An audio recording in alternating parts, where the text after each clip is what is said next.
ورضيت لكم الإسلام دينا আল্লাহ তাআলা যখন তার প্রিয় হাবিব মুহাম্মদুর রাসূলুল্লাহ সাল্লাল্লাহু আলাইহি ওয়াসাল্লাম দাওয়াতি কাজের মিশনের সর্বশেষ প্রান্তে তিনি পৌঁছে গেলেন, আল্লাহ তাআলা দুনিয়াবাসীকে জানিয়ে দেন, আল ইয়াউমা আকমালতু লাকুম দীনাকুম, ও পৃথিবীবাসী তোমাদের জন্য আজ আমি আল্লাহ তোমাদের ধর্মকে পরিপূর্ণ করে দিয়েছি। আল ইয়াউমা আকমালতু লাকুম দীনাকুম, তোমাদের ধর্ম পালনের জন্য আমি আল্লাহকে খুঁজে পাওয়ার জন্য যত ধরনের প্রক্রিয়া পথ সিস্টেম দুনিয়াতে আছে এই সব কিছু আমি আল্লাহ তাআলা পরিপূর্ণ করে দিয়েছি। তার মানে এরপরে আর কোন নবীর প্রয়োজন নেই যিনি এসে নতুন করে পথ দেখাতে হবে। এই আয়াতের মাধ্যমে আল্লাহ তাআলা আল্লাহ রাসূলের পরে যে পৃথিবীতে আর কোন নবী আগমন করবেন না এর ব্যাপারেও স্বীকৃতি দিচ্ছেন যে আল ইয়াউমা আকমালতু লাকুম দীনাকুম, আজকে আমি তোমাদের জন্য তোমাদের দ্বীনকে পূর্ণ করে দিয়েছি। আচ্ছা বলুন তো, যদি কোনো একটা পাত্র পানি দ্বারা পরিপূর্ণ থাকে এরপর যদি সেখানে পানি দেওয়া হয় তো বোতলে থাকবে না নিচে পড়বে? বলি আমরা সবাই কোথায় পড়বে? নিচে পড়বে। তো আল্লাহ তাআলা যেহেতু তার হাবিবের মাধ্যমে দ্বীনকে পূর্ণ করে দিয়েছেন, এখন যদি নতুন করে কেউ নবী হতে চায়, দ্বীনের ব্যাপারে নতুন কিছু বলতে চায়, সুযোগ আছে নাই? আল্লাহই বলতেছেন। এরপর আল্লাহ তাআলা বলতেছেন, ওয়া আকমালতু লাকুম দীনাকুম ওয়া আতমামতু আলাইকুম নি'মাতি। আল্লাহ তাআলা বলেন, আমার পক্ষ থেকে আমার বান্দাদের উপর যত ধরনের নিয়ামতের প্রয়োজন ছিল আমি আল্লাহ আমার হাবিবের উসিলায় আমার বান্দাদের নিয়ামত আমি পূর্ণ করে দিয়েছি।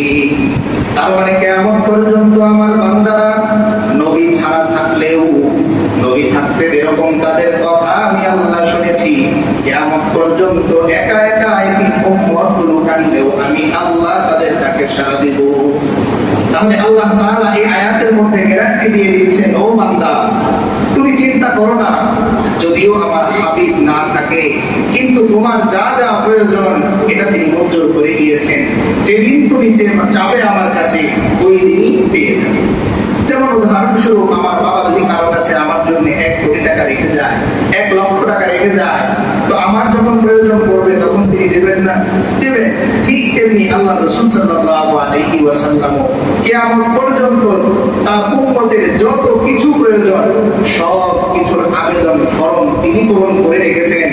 ক্ষমা দরকার তো ক্ষমার ফরম পূরণ করেছেন, বৃষ্টি দরকার বৃষ্টির ফরম পূরণ করেছেন, বান্দার রিজিক দরকার রিজিকের ফরম পূরণ করেছেন, পারিবারিক শান্তি দরকার শান্তির ফরম পূরণ করেছেন। এক কথায় আমার ঘরে বাইরে যত ধরনের নিয়ামত দরকার এর জন্য যত অ্যাপ্লিকেশন করা দরকার ছিল অগ্রিম আল্লাহ রাসূল সাল্লাল্লাহু আলাইহি ওয়াসাল্লাম করে গেছেন। এখন যদি আমার চাইতে দেরি, আল্লাহ তাআলা দিতে 1 সেকেন্ড কি হবে না, দেরি, কারণ ফরম তো আমার কি আদি। এরপরে আল্লাহ বলতেছেন, ওয়ারাদিতু লাকুমুল ইসলাম দীনা, কিয়ামত পর্যন্ত ইসলামের প্রতি আমি আল্লাহ সন্তুষ্ট হয়ে গেলাম। তার মানে কিয়ামত পর্যন্ত আমার কোন বান্দা যদি আমার কাছে হাত তুলতে চায় তাহলে ইসলামের ভেতরে এসে আমার কাছে হাত তুলতে হবে।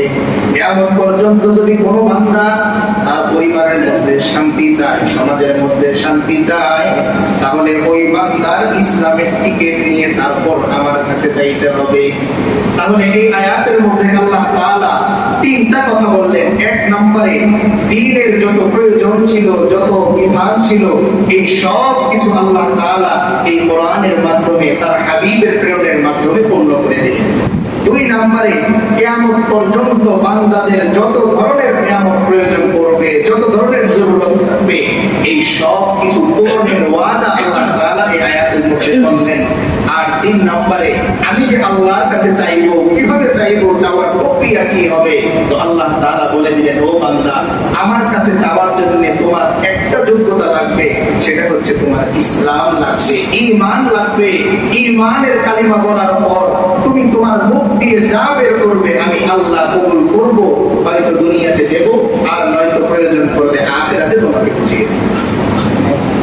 তো এই আয়াতের মধ্যে আল্লাহ তাআলা তার হাবিবের কারণে কিয়ামত পর্যন্ত যে উম্মতের উপর নিয়ামতকে তিনি ব্যাপক করে দিয়েছেন এই গ্যারান্টি দিলেন। এবার শুনেন কেমন নবী আল্লাহ তাআলা ওদেরকে ডাকলেন। প্রথম একটা বৈঠক পেয়েছে সাধারণ বৈঠক, আর পরে আরেকটা বৈঠক পেয়েছে বিশেষ বৈঠক।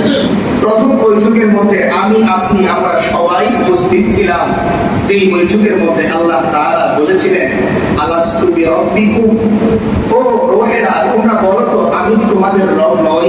আলাস্তু বিরাব্বিকুম, আমি কি তোমাদের রব নই? তো পৃথিবীর সমস্ত রূহ সেখানে বলে উঠেছে ক্বালু বালা, অবশ্যই আপনি আমাদের সকলের রব। এজন্যই একজন কাফের যখন দুনিয়াতে ঈমান আনবে না, তখন আল্লাহ তাআলা তাকে ধরবেন আর জিজ্ঞেস করবেন, ও বান্দা তুমি কি রূহ জগতে আমাকে আল্লাহ বলে স্বীকৃতি দাও নাই? তাহলে দুনিয়ায় যাওয়ার পর কোন জিনিস তোমাকে আমার ব্যাপারে ধোঁকা দিল?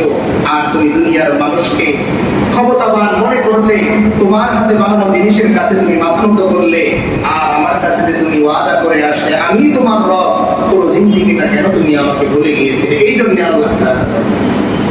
তো প্রথম বৈঠক শেষ হওয়ার পর আল্লাহ তাআলা এবার উপদেষ্টা কমিটি নিয়ে বসেছেন, সমস্ত নবীদের নিয়ে বসে তিনি বলতেছেন, আল্লাহ তাআলা কোরআনে বলেন وَإِذْ أَخَذَ اللَّهُ مِيثَاقَ النَّبِيِّينَ لَمَا آتَيْتُكُم مِّن كِتَابٍ وَحِكْمَةٍ ثُمَّ جَاءَكُمْ رَسُولٌ مُصَدِّقٌ لِّمَا مَعَكُمْ لَتُؤْمِنُنَّ بِهِ وَلَتَنصُرُنَّهُ। আল্লাহ তাআলা বলেন, ও দুনিয়ার মানুষ